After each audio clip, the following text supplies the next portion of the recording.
Recently, Ubisoft announced their latest addition to the Tom Clancy world, X-Defiant, or laughing face emoji, XDefiant, or Echelon. Bloody hell, who comes up with these names? Being that it bears the Tom Clancy name, there must be a huge amount of story backing up this game. So in this video, I'm going to piece together everything we know so far, and give some background as to why these groups are fighting over these small arenas. You know, before some of the official, full-scale, in-depth lore is released.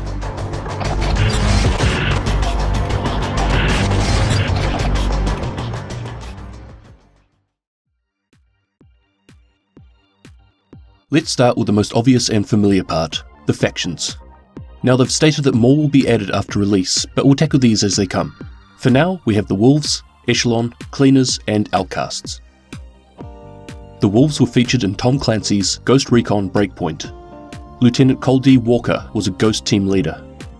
The Ghosts, formerly known as Delta Company, 1st Battalion, 5th Special Forces Group, is a Tier 1 Special Missions unit of the US Army. Walker was growing more and more frustrated with the increased politicization of the military. After an incident in Afghanistan, and then the following court-martial, he was medically discharged from the armed forces. In response, Walker returned to his base and executed his commanding officer. In the year 2023, Walker rallied several Ghosts, both former and current, and went rogue, calling themselves the Wolves. Echelon was featured in Tom Clancy's Splinter Cell franchise, which had a number of games released between 2002 and 2013. Echelon is essentially a worldwide network of international intelligence agencies and interceptors that seizes communication signals and routes them back to the National Security Agency for analysis. Beginning around the Cold War, the agency has since grown into the 2nd, 3rd, and 4th Echelon as a top secret initiative within the various intelligence branches of the National Security Agency. They are the equivalent of the Special Forces in the modern age of information warfare. When intelligence deemed critical to national security could not be obtained by traditional means, Echelon was granted clearance to conduct physical operations. Its existence denied by the US government, Echelon deployed units of splinter cells. Like a slither of glass, a splinter cell is small, sharp, and nearly invisible. While the story of these games ended following the Blacklist attacks in 2012 due to a lack of interest, the Splinter Cell franchise seems to have been abandoned. However, they have appeared in a number of other Tom Clancy titles, such as Ghost Recon Wildlands in Bolivia 2019, Rainbow Six Siege in 2020, and Ghost Recon Breakpoint in 2025. The Cleaners first featured in Tom Clancy's The Division. After a biological attack crippled New York City following Black Friday in 2015, government forces constructed a quarantine zone in the middle of Manhattan. While these government forces abandoned the area due to the growing hostile presence, the people who were involved in helping during this time, construction workers, sanitation, truck drivers, etc., were left behind. Unwilling to give up and see their city burned to the ground, they decided it was up to them to do what no one else had the guts to do, and to burn this virus and the city to the ground. No wait, just the virus. They want the city. The Outcasts are also from the Division franchise. They first feature in the Division 2, 7 months after the initial outbreak in 2016. Government forces in Washington, D.C. have created a quarantine zone on Roosevelt Island. Infected civilians from hospitals and refugee camps were rounded up and shipped to the island. The zone's hastily erected facilities quickly turned into a living nightmare for both the patients and medical staff. Roosevelt Island survivors were severely traumatized by the horrors they were forced to endure. The Outcasts are these bitter survivors. They are hell-bent on revenge against society that allowed this forced quarantine to happen, with horrific conditions that led to a number of unnecessary deaths. Their focus is to punish the guilty by spreading sickness and murdering indiscriminately.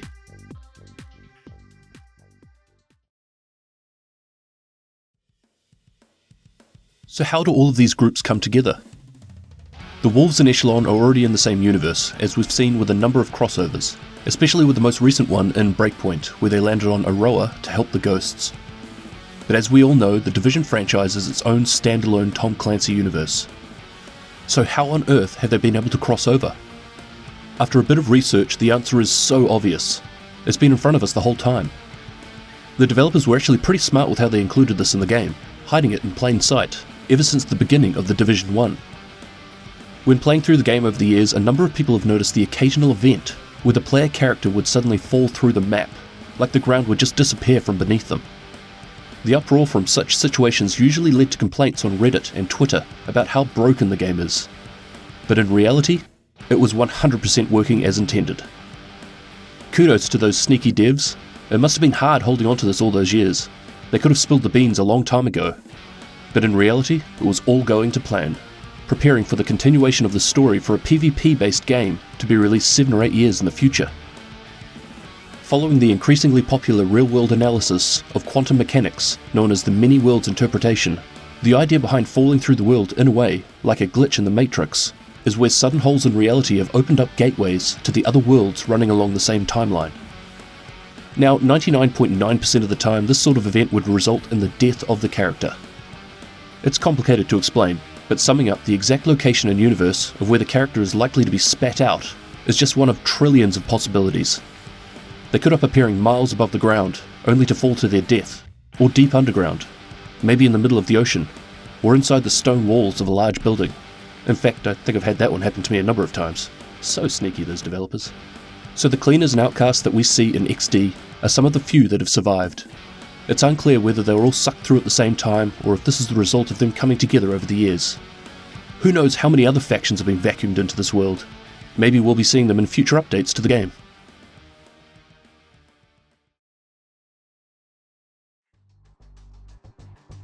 So why are they fighting?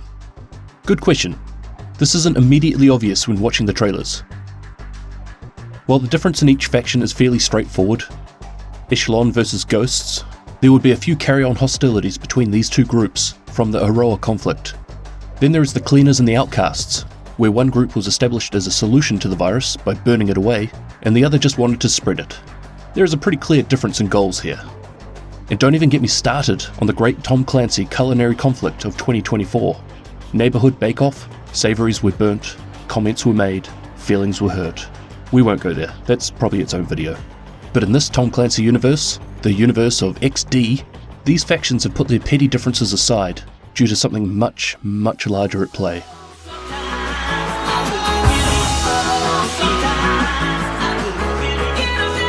Think Tom Clancy's Rainbow Six Siege, how the whole premise of the game is just a training simulator between the operators. Except instead of potential worldwide terrorist attacks, it's the rapidly spreading need to dance. Think zombies, except dancing. These Defiants are training in these simulations to prepare for their offensive push against these zombies, who will stop at nothing to ensure everyone is locked into a trance and getting down with their bad selves. Kind of like the Party Rock Anthem music video, come to think of it. Shake that. All I can say is, this is a Ubisoft crossover like we've never seen before. The Division, Ghost Recon, Splinter Cell, Just Dance. I can't wait to see what other factions will be included in this list. The Hunters, Assassins, Rayman? The options are endless. Ubisoft, you fucking legends.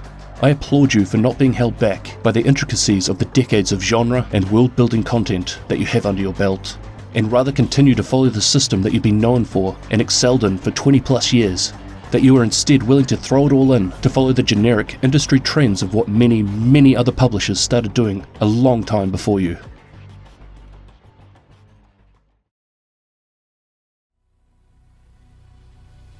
I hate that I have to say this, but I've been surprised by comments in the past. This video was absolutely 100% a piss take. After I started receiving questions around the story of this new game, I thought, screw it. Everything has a story, even if you have to speculate far beyond reason to get there. I am completely alongside the vocal majority talking about how this misused Tom Clancy name is in the title. I can only assume, following the same sort of path as Hyperscape, that they were attempting to give this Call of Duty clone a bit of a boost in initial sales through the use of the Tom Clancy name and the factions that we all know and love.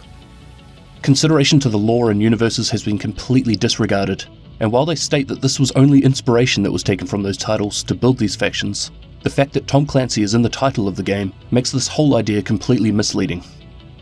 I'm under no crazy illusion to the fact that a number of younger gamers these days don't really give a shit about the story or the Tom Clancy name, but it's the existing consumers of the Ubisoft brand who are being completely shat on. I'm probably going to expand on this in another video, but the recent announcements from Ubisoft over the last few years have left me speechless. I mean, what the actual fuck are they doing up there? Surely a almost $5 billion company has some sort of consumer relations or customer experience team. If not, I know a guy with experience in this area.